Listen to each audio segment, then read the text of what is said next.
Before that, there's something happened with my dad Okay. when we Let's were talk young about it. at Joe. Okay. What happened was he was involved in a car accident, Okay. very young. At that time, I was very young. I think I was 10.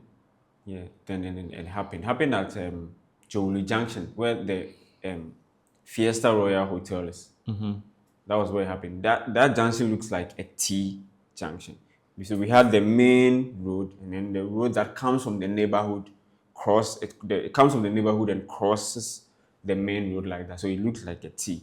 At that time, the road that comes from the neighborhood was they hadn't constructed. It was a rough road, so it wasn't seen as a main road. So the main road was there. So what happened? My father had a motorbike. So I think when he was crossing, a car knocked him and then dragged him. Oh. And then I remember my father had these two friends. Fortunately enough, they were there.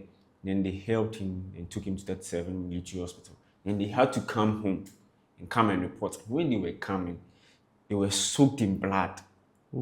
From head to toe, they were soaked in blood. When they came home, they came to knock.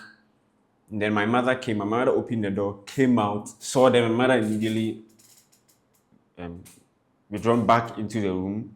I saw the way my mother's expressing changed. He hadn't even heard anything. Then he gathered the courage, went to meet them. And then I remember my mother shouting.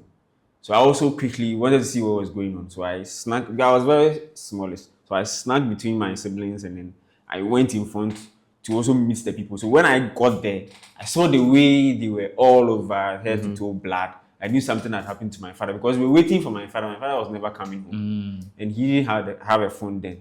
Father was never coming home. So when I saw them in blood and they were also my father's friends, I knew that something terrible had happened to my dad. So then my mom quickly came in and told us a gist of what was going on. So he quickly went with them to 37.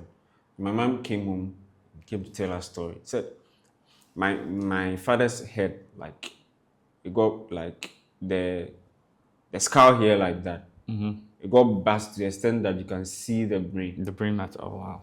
Yeah, and then I think his right arm to.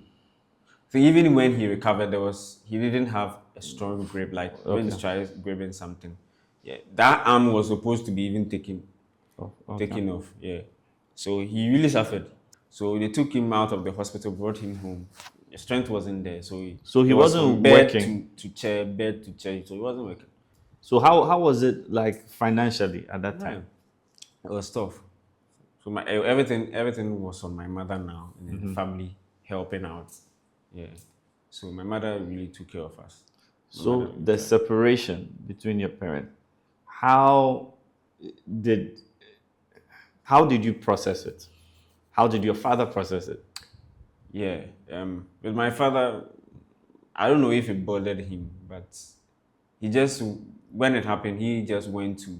They had a family house at Pokwasi. He just went to live there.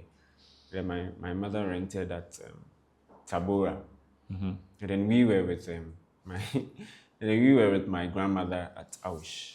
Okay. So then when Your grandmother, your mother's parents or your father's yeah, parents? my mother's mother. Mother, okay. Yeah. So we lived with her for a while, and then SHS came in. And then we moved to Tabora.